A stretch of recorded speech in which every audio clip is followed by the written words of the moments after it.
Okay, we are successful. The live streaming has started.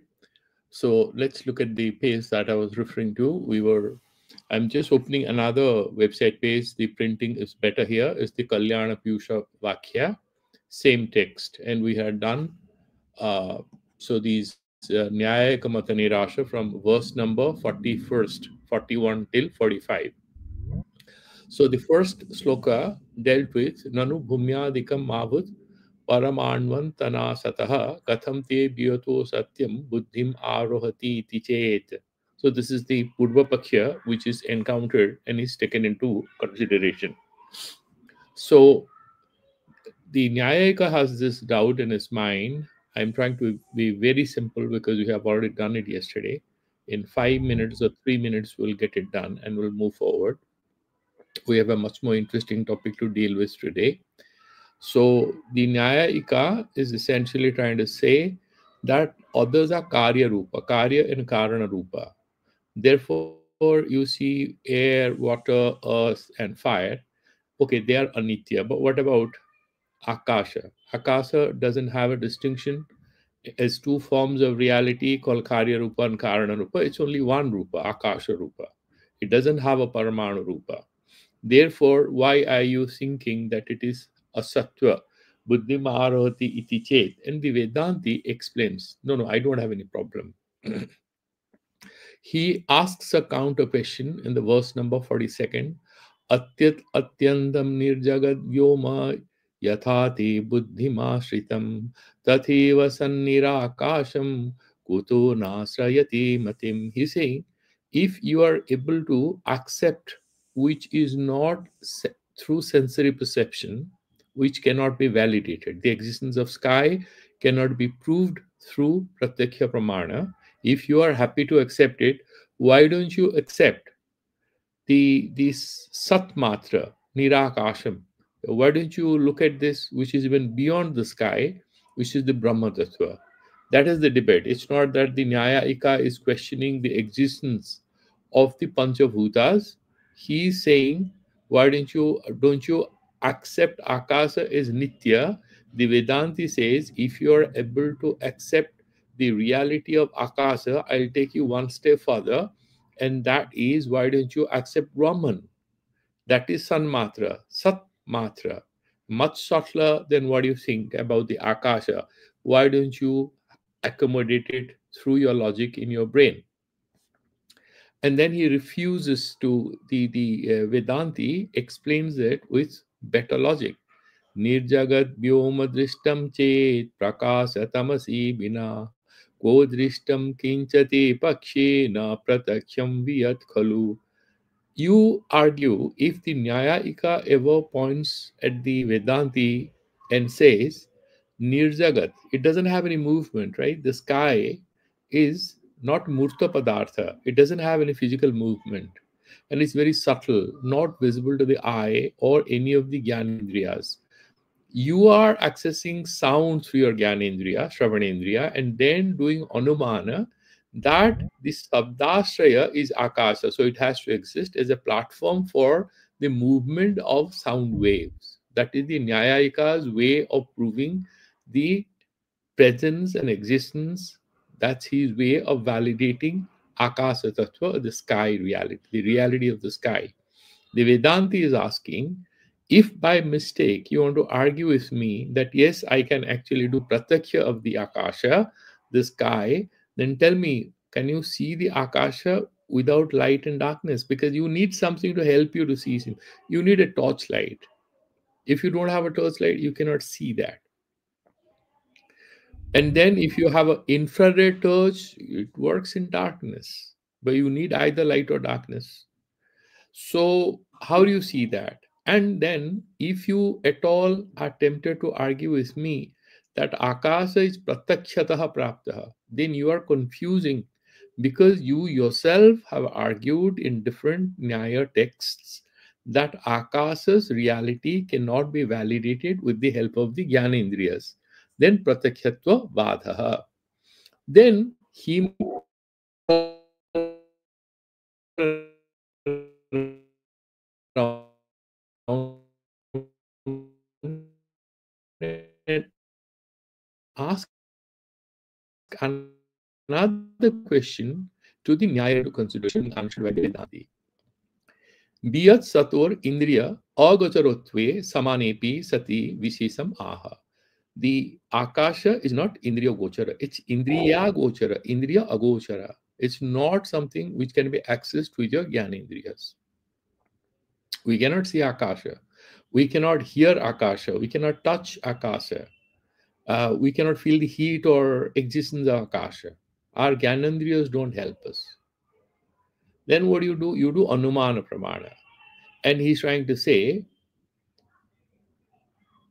the Nyayika says, okay, but do you have any proof of Vedantic conception of what you call Sanmatra Vastu or Suddha Vastu or Brahman? What is the proof? How do you reach there? Is there any experience? Because you don't have any sixth sense, but there is no sense experience of the Brahman, and you are now provoking me. Why shouldn't I accept the reality of the Brahma Tattva, the Atma Tattva, the Sanamatra Vastu, even though it's not accessible by any of the senses? With the help of Shruti Pramana, looking at the Upanishadic insights, or with the help of logic. That's the only thing I can do. The Buddhists employ only logic. The Vedantists take the help of logic, which is Shruti Anukula. So I look at the Vedantic texts, I look at the spirit of the Vedas, and I use logic. Logic is very important. Now, the Vedanti says, even as Brahma Tattva is not accessible to the Jnanendriyas, don't ever make the mistake of presuming that Brahma Sakshatkara itself becomes an impossibility because there is no sense experience. Because Brahman cannot be accepted by the brain, cannot be accessed by the Indriyas. Therefore, Brahma Sakshatkara is impossible. Because if you say that, then no Jivan Mukti, no Mukti is liberation is possible. Therefore, he is answering Sadvastu Suddha Suddhantvasmavir Nishchitir Anubhuyate Tushni Janat. There could be one temptation in the minds of the Nyayika to argue like the Buddhist. He's taking both the points of view here. Sadvastuhu Suddham, that Suddha thing, that Sadvastu, that Brahman, tu asmavihi, by us, nishchitehi anubhuyate, we definitely experience it. But the experience of truths, even in philosophy, you go and read different texts, they will say enlightenment or illumination is epiphanic. Epiphanic is dawning, there is a dawning of a higher reality of consciousness to you. You say that it dawned on me that this is real. Did you see it with your five senses? No. Jnanendriyas, karmendriyas, how did you accept it? How did you access it? How did you anywhere feel it? You just feel it intuitively. Consciousness. Without any doubt. Otherwise, there is no chance. Illusion cannot be a source of enlightenment, and illusion cannot lead to liberation. So we definitely know it. And through Nishchayatmika Buddhi, Tusnim Sthito na Sunyatvam. And what we experience, don't reduce it to Shunya. As some Buddhists might say, that's not Sunya. Sunya Buddhescha Varjana. Because there is nothing called Sunya Pratiti. When you experience something. You cannot say, I'm experiencing nothing. I'm experiencing X, and that X is nothing. Mathematically, you make a proposition. X such that X is the object of an experience which doesn't exist. It will be paradoxical. If X is something which is the object of your experience, the content of your experience, and then you are saying it doesn't exist. No, Sunya Pratiti, Pratitehe Varjana. That has been refuted earlier. We don't accept that. That in deep samadhi, when somebody is sitting, there is Sunya Pratiti. No. Of course, we got to be a little more considerate to accept the argument of the Buddhists, the later day, more advanced philosophical Buddhists, who, like Vedantists, argue that Vedantists are trying to misunderstand what we refer to as Sunya.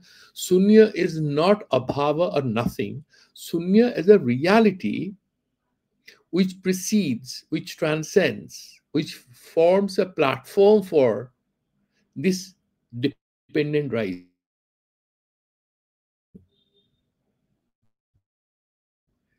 All factors are interdependent, but they are all kind of on a premise called that. We got no problem. We're just trying to tell you that what you refer to as Sunya, you should be a little more wiser, refer to the Upanishads, that is Brahman, and that's much easier to deal with. But then Buddhists and Vedantists don't agree regarding what is that ultimate reality. They use the word Shunya, and the Vedantists use the word Brahman. Then, nanu tadanim buddhire bhave shunya buddhivat sad vishayaka buddhiravi syad tari sad vastu api na siddhyet ityasankhya samadhatte sadvasturiti. And then if somebody says there is no buddhi abhava, that shunya buddhi, ultimately when you are experienced, when you have this Brahma Sakshatkara, you, as we have discussed yesterday, this Brahmakara Vritti, but the Brahmakara Vritti also gets terminated, and then you have that Sakshatkara with the Brahman, where there is no duality between the experiencer and the experienced.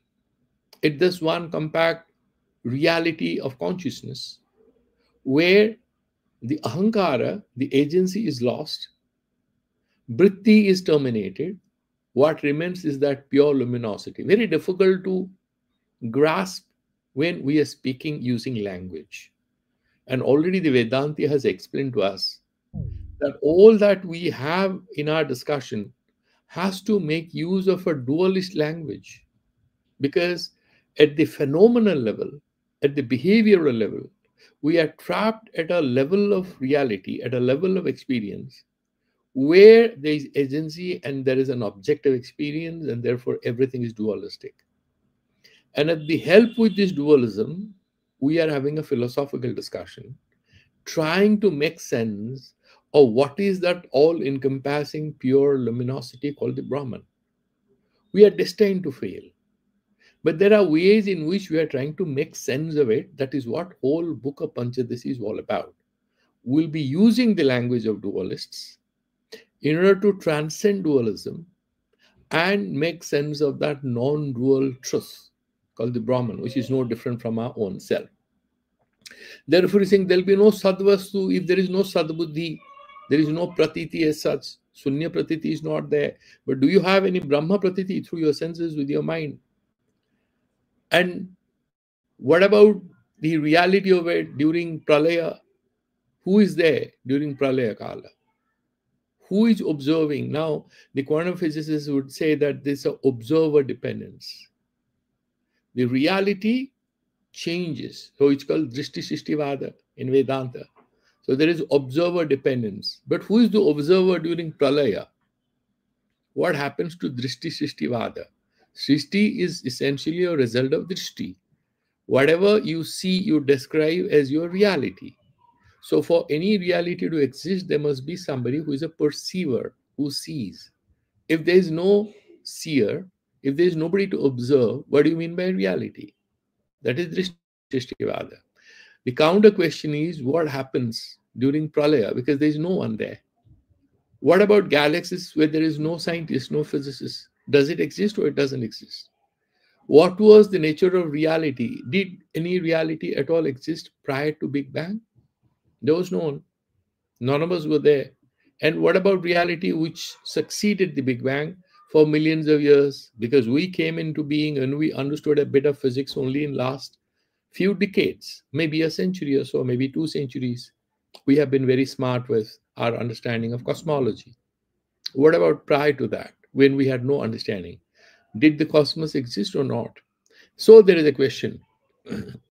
If you are saying sadbuddhirapi chennasti mastvasya swaprabhatvatah nirmanaskatva sakshitvat sanmatram sugamam nrinam. He's saying, okay, Sadbuddhi is not a necessity for Brahma Sakshatkara. In order to see a pen, if this particular highlighter is lying on a table in a dark room, you need a torchlight to be able to locate it. Do you need a torchlight to locate the torchlight? Forget about the torchlight. What do you need to locate yourself to ascertain your own existence? Do you need somebody to declare yourself as X or Y or Z for you to believe you exist? No. Atmanaha swata siddhatva. That is what Sankaracharya says. Nobody looks for proof of one's own existence. Atma is Swayam Prakasha. For all other objects, we need light, we need intelligence. But in order to have one experience of what is reality, in order to have an experience of who we are at that level, at a very high level, we don't need anything. The Atma Tattva is Swayam Prakasha.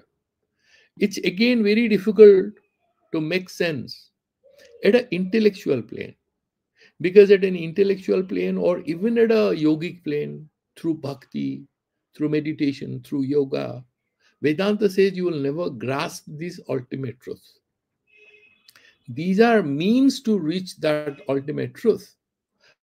However, by sitting in meditation or reading books, like Thakur used to once make fun of it, you read the whole of Bhagavatam and you cross the book, you ring it, you won't get a drop of love or that rasha. It doesn't have. But the Shruti Bhagavati says, Raso Vaishaha, that is full of nectar, that is full of joy, that is full of that Sachidananda Brahman. These are words through which we are trying to banish all words in our minds. We are trying to experience a silence which speaks its own language with the help of words. In philosophy, they always ask this funny question: what happens to reality if there is no language? The answer is obviously there'll be no reality.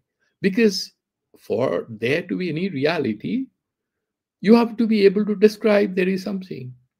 If there is no language, because language is a mirror in which reality is captured. If there is no language, there is no mirror, where do you see your face?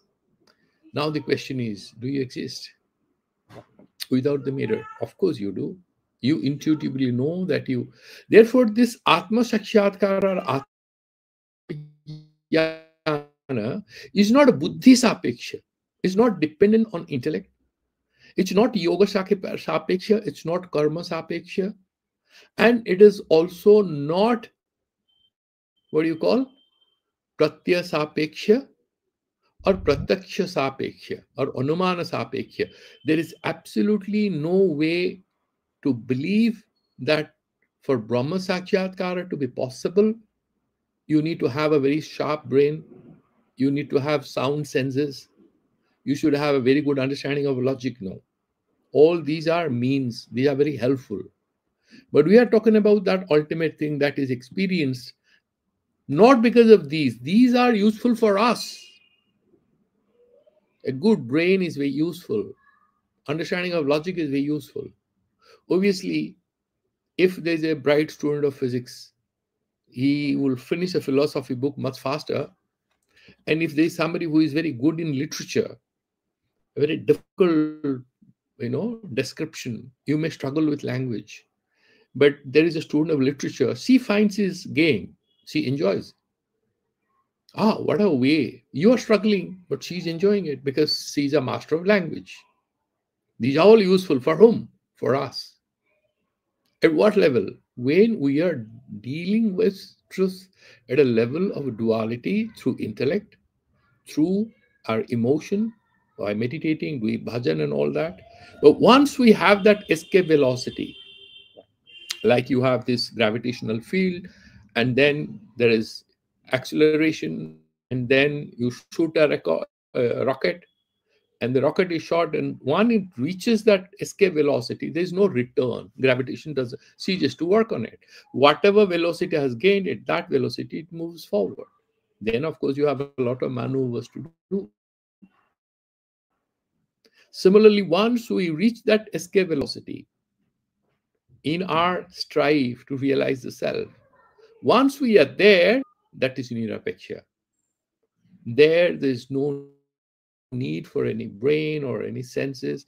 The physical frame is there, of course. Otherwise, how you can say for Brahmagyan, a physical frame is responsible, required or not? Why else they glorify our birth as human beings? It's superior to that of the devatas. We are superior to the gods when it comes to the ability to get liberation. Devatas have loads of ahankara and they're trapped in Swarga. That is a beautifully embellished hell. Why? Because they don't have liberation. What is the proof? If you look at Kathopanishad, Yamaraj himself is telling Nachiketa, oh little young boy, you're so luminous, you're looking for liberation, you're asking me the secret of the ultimate truth. Look at me. I'm a king of this domain, Murtyuloka, but I can't get liberation. Why? Because I have asked for this privilege. Once I have this privilege, you go to the forest to do some sadhana and become a enlightened person, and then what happens? Somebody donates you some land and you have a big ashram. Then you have a lot of men and women come, and then vehicles, and then money, and then whole business. It becomes a big spiritual farm where a lot of people will come and go, and you are managing that farm. The Brahma realization, Brahma Sakyatkar goes for a toss. Brahman is completely Nirapeksha, and that is driven home again and again. Now let's move on to the next loka. So therefore he's saying Nirmanaskatva Sakhitvad. That Sakhi Chaitanya doesn't depend on is Avang Manashogoshara, doesn't depend on intellect or mind or anything. Sanamatram Sugamam Nrinam. That Sat Matra, only truth, that ultimate reality. Why this word Matra? They want to remove all imagined properties of the Brahman. God has a lot of properties. God has a lot of properties in the theistic domain, whether you are a Christian or a Muslim or you are a Sikh, you will attach a lot of properties to that supreme transcendental being. If you're a Sankara Vedanti or you are a Buddhist of the Shunyavadi, you'd say, I can tell you how the world is irrelevant in the ultimate sense without having to take a recurse to a creative God. Vedanti doesn't deny a creative God. He says the creative God is a reality at a particular level of reality. Once you reach there, what is God? Jiva Brahmaiva Naparaha. You are not even a God. You are superior to that. You are that pure consciousness, out of which there is emergence of God. That's one form. And there is avidya upahita chaitanya, infested with a load of ignorance, it becomes jiva. Endowed with a load of magical powers, it becomes ishvara. It's same material, pure consciousness. That is what Vedanta tells us. And that should not diminish our sadhana, our bhakti. In some cases, it can happen because of a inadequate or incomplete understanding of Vedanta. Vedanta doesn't at all. In fact, devotion and meditation and all that are given a lot of prominence. But yes, the Christians will say that with this Advaita Vedanta, there is no personal God to return to. It's like you may be a great philosopher, but you don't have a family. You don't have a husband or wife to talk to you. Similarly, you don't have a personal God.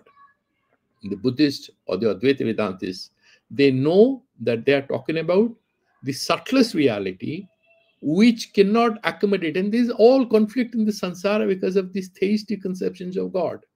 You imagine God as a man or as a woman with beard or without beard, born in a desert or born next to a river, and there is a fight, my God and your God. The Advaita Vedanti says, I got no fights to do with you because actually I am ready to go beyond the idea of God. And that is essential return to the self. It's not going anywhere. That going involves coming back to yourself. Okay? Therefore, he's saying, Sanamatram Sugamam Nrinam. Now, that's finally, he says, we will now go to Maya. This 46 was remaining. I have touched it yesterday.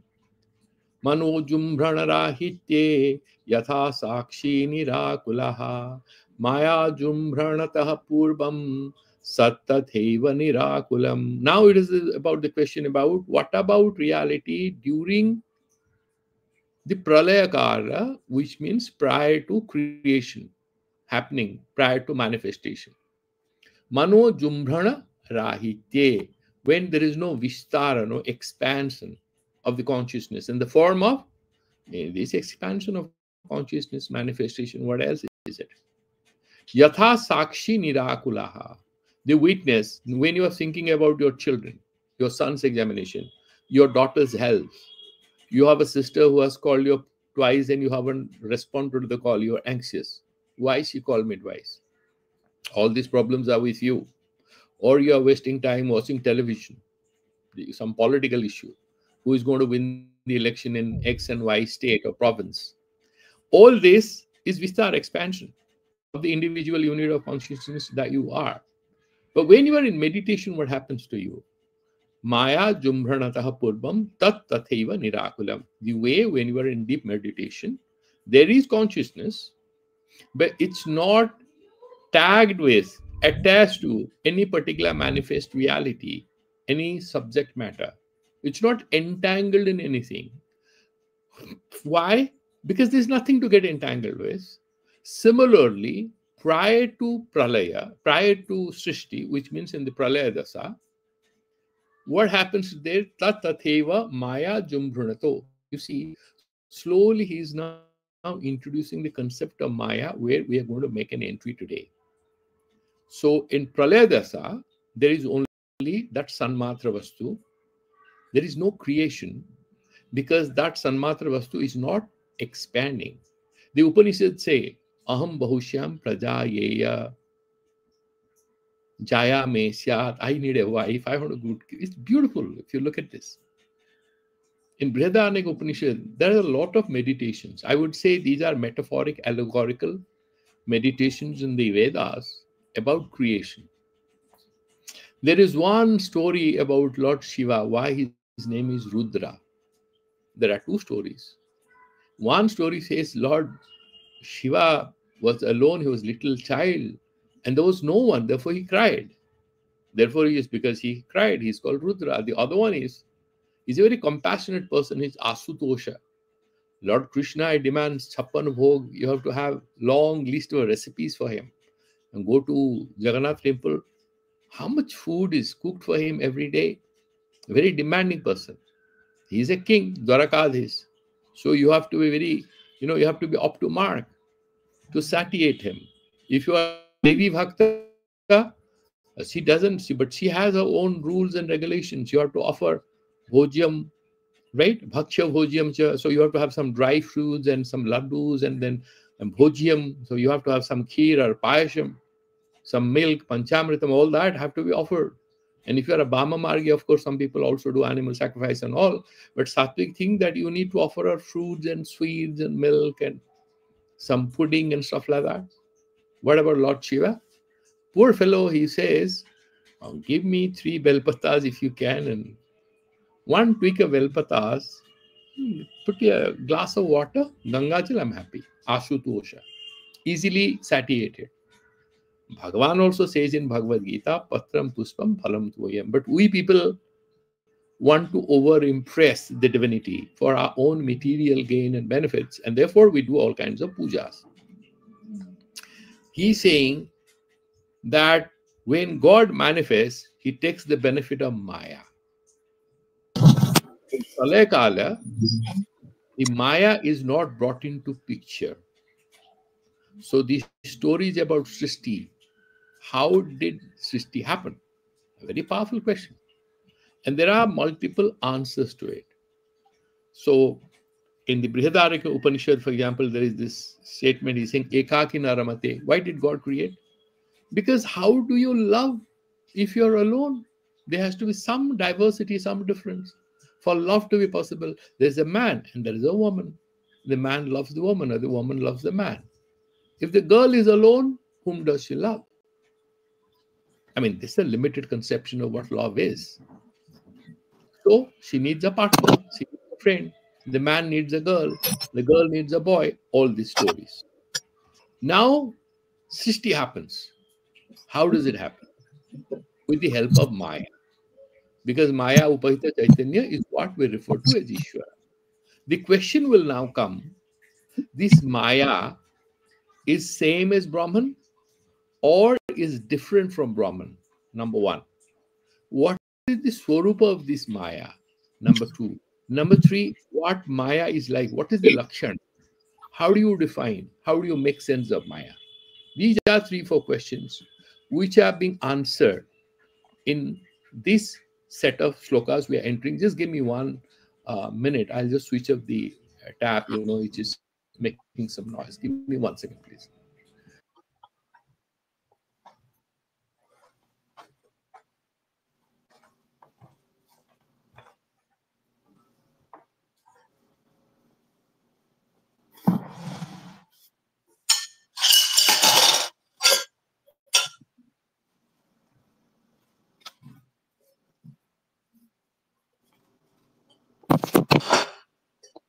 I'm muted. So I would request that kindly all of you mute yourselves. Okay. So now let's return to the page and let's look at the Maya Swarupa Nirupanam. King Lakshana Yang Maya. King Lakshana Yang Maya. What is it like? Yaya Sarvam Idam Jagada Kalpitam Ityataha Nistatva Iti. The first question in the mind of the student, because you are saying, because of this expansion of the magical powers of God, we have samsara, and prior to samsara, there is only san matra. In Devi Bhagavat, Brahmaji is asking Mahadevi, Tripura Sundari, Mother, tell me, what's your Swarupa? Narad also asked her the same question. You are Purusha or Prakriti? You are Shaguna or Nirguna? Mother laughs. He says, during Pralaya, I'm Nirguna. And I am what is referred to as Purusha.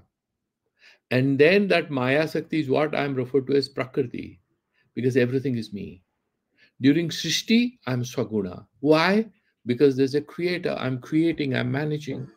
So I have attributes. So you can go and you can do shopping. You can sort of bring home a beautiful Durga Murti, wearing beautiful clothes and stuff like that. Because at that stage, I am Shaguna. And again, I become Nirguna in the state of Pralaya, where nothing is there. So let's look at this particular shloka and discuss it. Nistatva karya gamyasya saktir mayagni saktivat nahi saktir kvachid kaishid buddhyate karyatah pura. He's explaining Vidyaranya Swami in a very beautiful way. Nistatva karya gamya asya saktihi maya agni saktivat. Nistatva means what? Swarupataha, Maya doesn't have any independent existence. It doesn't have any independent existence. So how do you know it exists? He says karya gamya. So you have a class, you are a professor, and you have a student who is very smart, but he's very mischievous. And during your class, if there is some mild disturbance and some people are giggling or there is some movement of paper in the back benches, you know that guy has come. That's his nature. He will cheer up people, he will do some disturbance, and he'll behave as if he's doing nothing. The moment you look at the benches, he's doing nothing. He's very quiet. He doesn't appear to do anything. It's very difficult to identify him. But when there is mischief, you know that guy has come and he's doing something. Otherwise, there's no proof that it exists. Karya gamya. You only know by looking at the outcome of his work. Therefore, if, say, for example, if suddenly there is a lightning in the sky, you know clouds have come and there are chances of rain. you deduce karana from karya. Sometimes you look at the karana and you predict karya. There is a tsunami, right? So once, sorry, there is an earthquake. Yesterday, I think there was an earthquake. Then a tsunami alert is issued. The earth, the vibration, the earthquake, the tremor is going to travel through the body of water and is going to cause tsunami. And all of that has been done. People have done a lot of research on it, and the YouTube or in the Google, you can find out how it causes tsunami, but there will be storm surges somewhere if there is a massive earthquake, especially in the Pacific. In the Ring of Fire, it happens once in a while. There is another way of making a prediction. How? You go to a certain temple and you find there is a bit of burnt charcoal and there is this all kinds of material which are used, and then you conclude, oh, I think they had a Chandi Patham. They had a big ritualistic puja of the Divine Mother. How do you know it?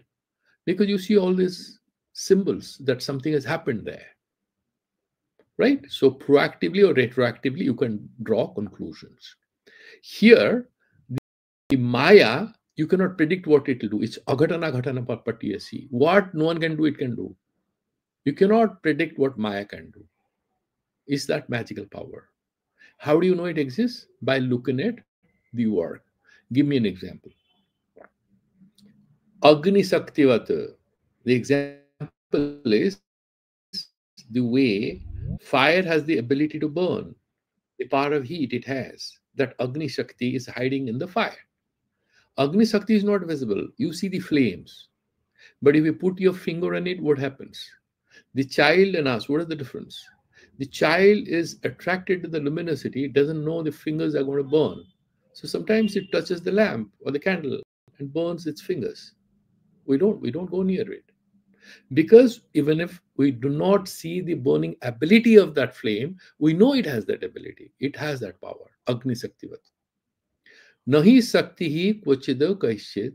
And that power of Agni or Brahman, that Maya Sakti, cannot be visible, cannot be validated, ascertained with the help of any pramana,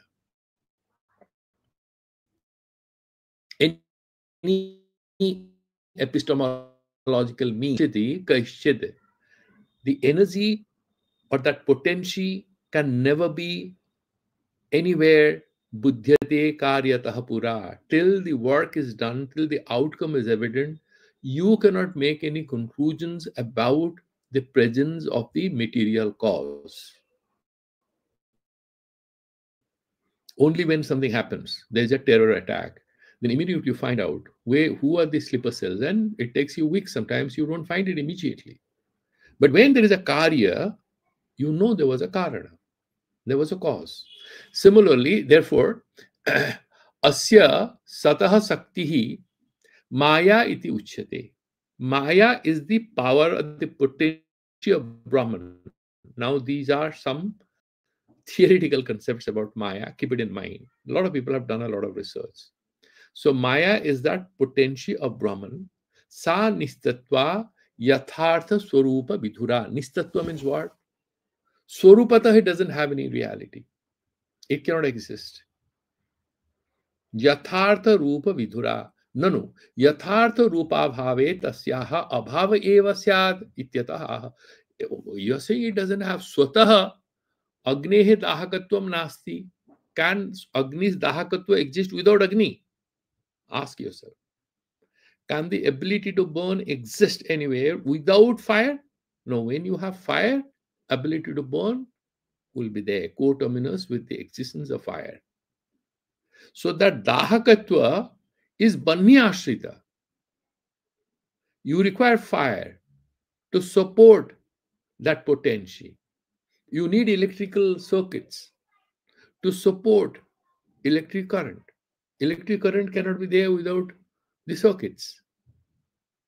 Similarly, the Maya is there in Brahman.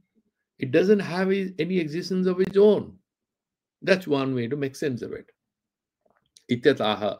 Sa vidyate eva. No, no, it exists. It's not visible to your eyes, but it exists. Tari katham avagamyate. So how do you know it? Agni Shaktivat. The way you deduce that this fire can't burn, but the ability to burn, that potential to burn down things is not same as fire.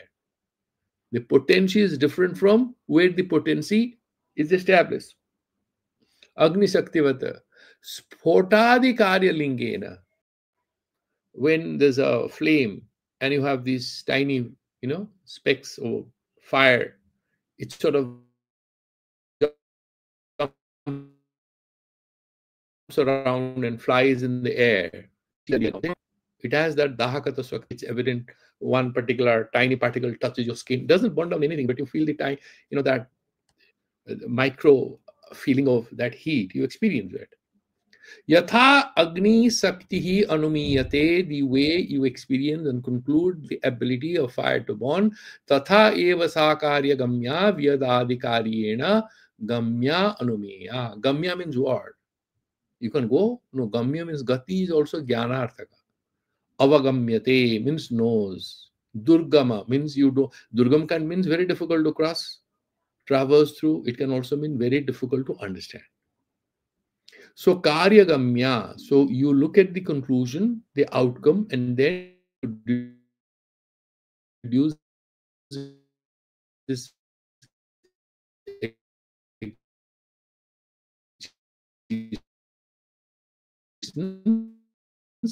So what is space? And time the emerge out of that particular thing. We just talk about the space, out of which comes air, out of which comes fire, out of which comes water, out of which comes earth. That's how the Srishti Prakriya. And the Panchikarana thing we have also understood. Sadvastu Maya Saktimad Vyadadi Karya Janakatvat Agnivat Ityarthaha. That Sadvastu Brahman is Maya Saktimat. Sakti and Saktivan can never be different. Also in Vaishnava thing. Radha and Krishna are basically metaphorical. Radhaji represents that Hladini Shakti of Lord Krishna. He deludes us. That Hladini Shakti. And the intelligent one understands that when Lord Krishna is wearing that yellow dhoti, that is the Radha Tattva. There is no difference. Mahavishnu stands on a lotus flower. That lotus flower is the creative energy of Lord Vishnu. Is Mahavishnu, Lakshmi is not there. She's not there, she's very much there. Vishnu will not be there without Lakshmi. Na Sivaha Sakti Rahitaha Na Sakti Siva Varjita. There can never be Shiva without Shiva. And without Shiva, Shiva becomes, without Ikara, it becomes Sava. It becomes a dead body, cannot do anything. Therefore, in the the Saundarya Lahari, the first verse, Ma, I bow down to you, without whom even Lord Shiva cannot even move his fingers. He cannot do anything. Forget about creation. You are the one who moves everything. So that is that Maya Saktimat, Biyadadi Karya Janakatvad, because Akasha, the Brahman on his own cannot create anything because it's Niskriya, it's Nishala. It has to have some power. And what is that power? It's Maya. I'll tell you there are interesting philosophical questions we are going to discuss as we move forward. Yadi vidyate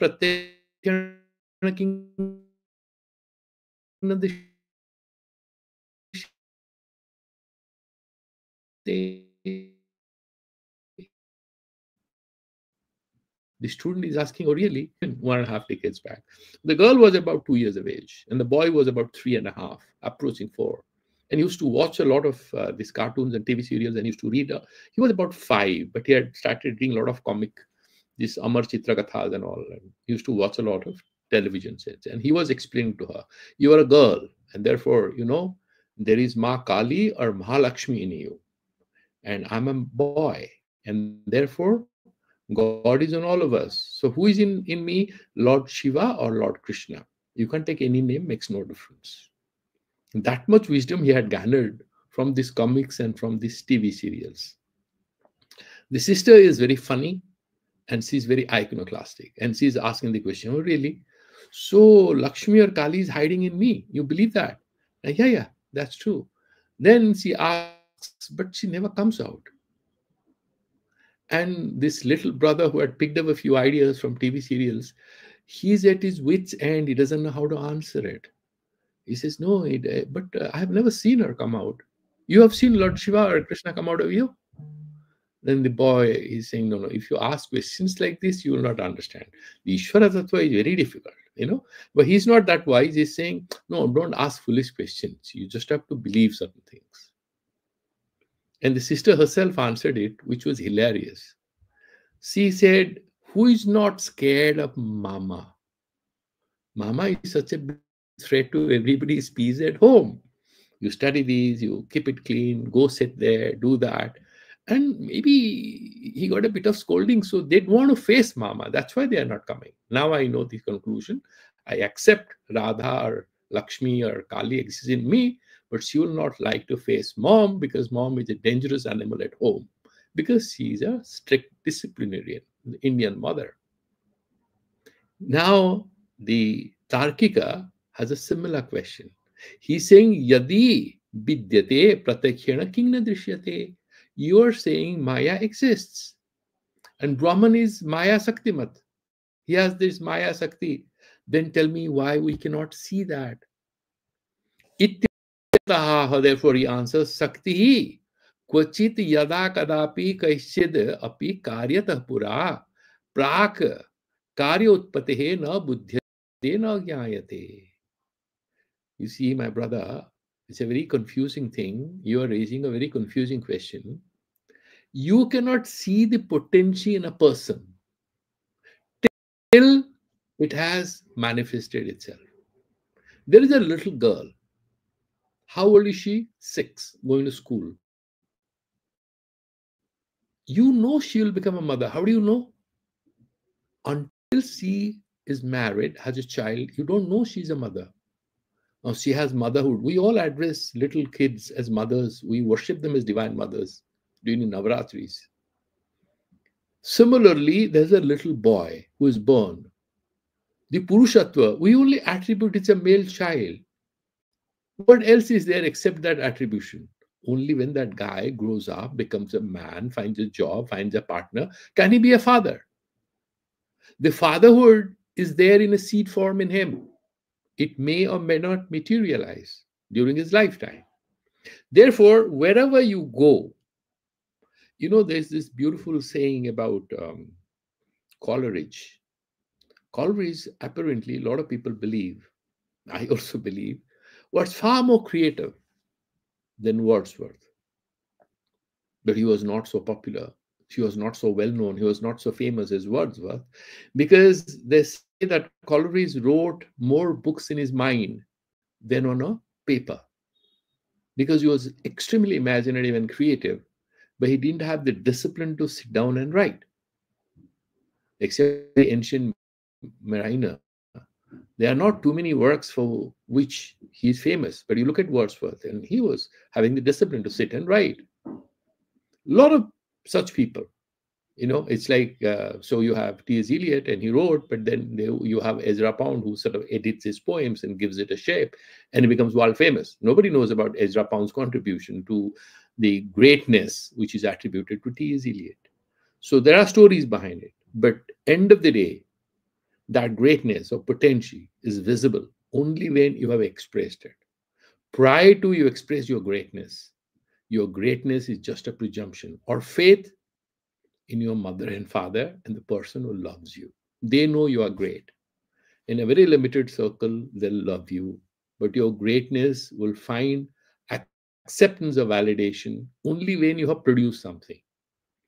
And that is very beautiful thing. Yadi vidyate pratyakshana kingna drishyate ityataha, he answers, that energy or Shakti, potential, is only visible after it has done some work. Until it's manifest, it can never be presumed to exist. Swataha sadvastu na vyadadehe karanam. Swataha sadvastu is just Brahman. Swataha on his own, na vyadadehe karanam. It cannot produce anything. Why? Tasya niskriyatvat, because Brahman is nishkriya. How can it create anything? Why? How do you know all this? He said, no, I found it in Shveta Upanishad, verse number 19 in the chapter 6. Nishkalam, Nishkriyam, Shantam, Niravadyam, Niranjanam. Nishkala, without paths. And then Nishkriya, no work, no activity. Shantam, Niravadyam, without any. There is Niravadyam means free from all limitations, any kind of weaknesses. Niranjanam, pure luminosity. Ityadi Shrutehe, Maya iti Kachit Sakti Avasyam Abhivagantavya. Therefore, why didn't you accept that there is something called Maya? He's persuading, He's a lawyer. Vidyaranya Muni, on behalf of the Vedantins, he's saying, so you should accept there is something called Maya. Sacha yathartha swarupa virahita iti bhavaha. See, is there? It's like a fight in many of these soap operas and the television sets. A story starts with the wife suspecting her husband. He has a girlfriend elsewhere. They're married, they have children. Why are you so late? And this and that. Then she tries to have a storyline. Okay, this money is transferred. Where did the money go? Where was the, and he deletes all the phone records and all. You know? And the mother, with the help of smart kids, is spying on her own husband. What are the calls is coming? And I actually have met a few engineers. They're both working. In Bombay, I met a very smart IT engineer. His wife also is an engineer. Then he said, my wife and daughter have again entered into the mall, and I'm in anxiety. I said, what happened? He said, they just entered the mall. I said, how do you know? He said, we are having location sharing in Google app. Why? He said, because there's a bit of anxiety where I am, where she is. Therefore, my daughter, me, and my wife, we know about each other's location. It's very dangerous. No privacy, because that's the pact they have. So he's having anxiety because not he should be happy. My daughter and wife are safe, but he's anxious because they've entered a mall, which means some expenditure. The funny thing. Therefore, he's saying you have to accept that Maya is there. Sacha yathartha swarupa virahita. However, she's not visible. Right? You can only look at Maya yaha nistitva swarupa vakshaya tatra pakshadayam utthapayati sarda slokhena niti. So you have actually two slokas, 48 and 49. So we will look at them. We have 4 minutes. We can do at least one of them. न सदवस्तु सतः शक्तिर न हि बन्यर स्वशक्तिता सद्विलक्षणतायां तु शक्तेः किं तत्त्वमुच्यताम् शून्यत्वम् इति चेत् शून्यं माया कार्यम् इति ऋतम् न सदवस्तु satah sakti. Now, here a very profound philosophical statement is being made. The dahaka sakti of Banni and a Banni are not one and the same thing. Banni is that fire. It can exist even without dahaka sakti. Give me an example. You can say that, look, if you go to Siachen Glacier, it's quite possible that you burn and there's a flame, but it's not producing the ability to cook something. In the Mimamsaka school of philosophy, there is a belief that if you have these Chandrakanta Mani, it's Vandhaka. So if you bring mantra, Aushadhi, and Mani, there are some stones they believe that if you bring the Chandrakanta Mani, then the fire is there, but it will not cook anything. It will lose its potential. Okay, now let's look at it scientifically. So you will have a cause, and yet if there is a prativandhaka, then it will not have its result. A bright student, there are two siblings. Every day the sibling finishes his homework by 8:30. There's a lady who has two children, two boys. The elder son by 8:30 is done with his homework and is ready at the dinner table. And the second child is always mischievous. He never finishes his coursework, and he goes to the dinner table at 9 and all kinds of complaints and stuff like that. One fine evening, the elder son goes to the dinner table, but he refuses to go on time. And then he goes there at 9 o'clock. Still, he's not happy. The mother knows what? the younger brother was having some conversation with the elder brother and did not allow him to finish his coursework on time. She always keeps an eye on the younger son because she knows this guy is mischievous. Similarly, this pratibandhaka is there.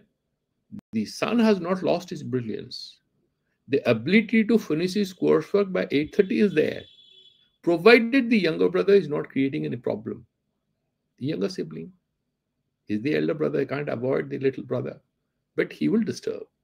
Similarly, so you have to have pratibandhaka bhava. What? You have to have the absence of pratibandhaka. There should be no obstruction, number one. Number two, even if pratibandhaka is there, dad is sitting there or the mama comes and sits in the study room. The younger brother is there, pratibandhaka is there, but the elder son is able to finish his work. That's called uttejaka. You have a Chandrakanta you bring a Suryakanta which is a uttejaka of Bunny, then Bunny gives his result. So you have mosquitoes entering to spoil your sleep, and then you have mosquito net or you have mosquito repellent. So you have pratibandhaka and uttejaka. Uttejaka is more powerful than the pratibandhaka. You are fine. Like we try to survive the coronavirus. Pratibandhaka to our life and happiness was there, and then we had uttejaka. You had the immunization and all the kinds of medicines, and some survived, some left. No sad vastu satah sakti nahi vannehe susaktita. The dahaka sakti cannot exist on its own.